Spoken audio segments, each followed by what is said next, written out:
I mean, without going down, too much of a rabbit hole with it, the only reason socialists are allowed about being socialist is because you're a minority within a majority. The reason no one else is running around the street going, "Man, I love capitalism," is because you're supporting the overall capitalistic ideology, which is the majority ideology of the country. So, I mean, basically just operating and doing as you're told is supporting capitalism. So you're supporting capitalism in almost every way, shape, and form of your existence. So you don't have to go around and saying, "Hey, I'm a capitalist," because just by going to the store and buying from a monopoly, because you without making that choice to say, I'm going to try to support a local business, you're more likely not going to, because the monopoly is strangleholding and price fixing, and it's the So how do cheaper you option. how do you reconcile I'm just that saying. with government spending on things where it's a socialist policy or There is social no there is program, no government spending with socialist policy. That doesn't happen in this country. Social Security, Medicaid, Oh, you mean Medicare? what we tried to enact back in the 40s? Well, That's supposed to be gone by now? Yeah, yeah, you're right. Socialist policy was enacted way back in the yeah, but day. that's what I mean. Like we Yeah, have these you things. So have you, them, in the and same people way that don't you're want to saying, let them go. in the same way that, yeah, but that's my point is that But it's not 100%. Or no, I'm not saying that it's not. I'm asking the question. yeah, yeah, You're saying that you're participating in capitalism by going to the store and buying from Monopoly, but aren't you right. also participating in socialism by doing some of the things that we just talked about? Yeah, like you said, When you go to a park, when you call the police or fire department, or you use your military, or any of these things, when you go to a library, when you drive on a road, like all of these things that yeah, government is for, right, is right. this not also participating in socialism?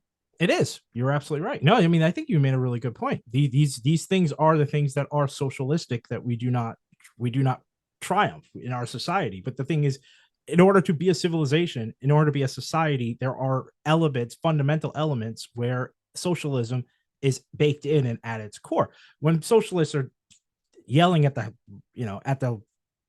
lung capacity about we need more socialism in the country, we're talking about elevating it, right? Because like you said, we have roads.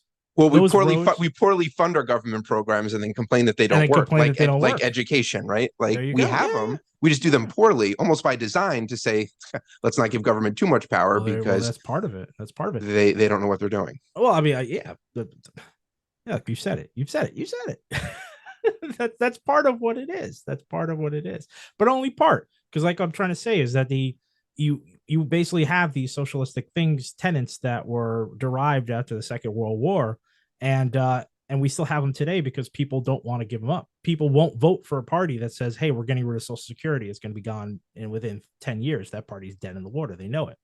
So what socialists are talking about is that now there are new things in this world that also need to be as set in stone as giving retirees money so that they can live once they've stopped working. So you're just raising the bar. That's all it is. And people are fighting against raising the bar. They're like, we don't want the bar raised. And quite frankly, they don't want the existing things that are in place to exist, which is why you have defunding of America's education system so that we all enter into some sort of privatized school system where it's just about who can pay the most in order to actually have their children learn to read.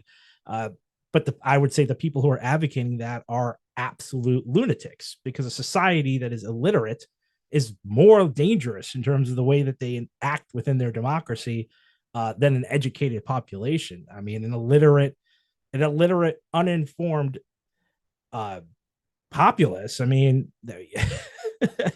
if fascism doesn't come for that, I don't know what will.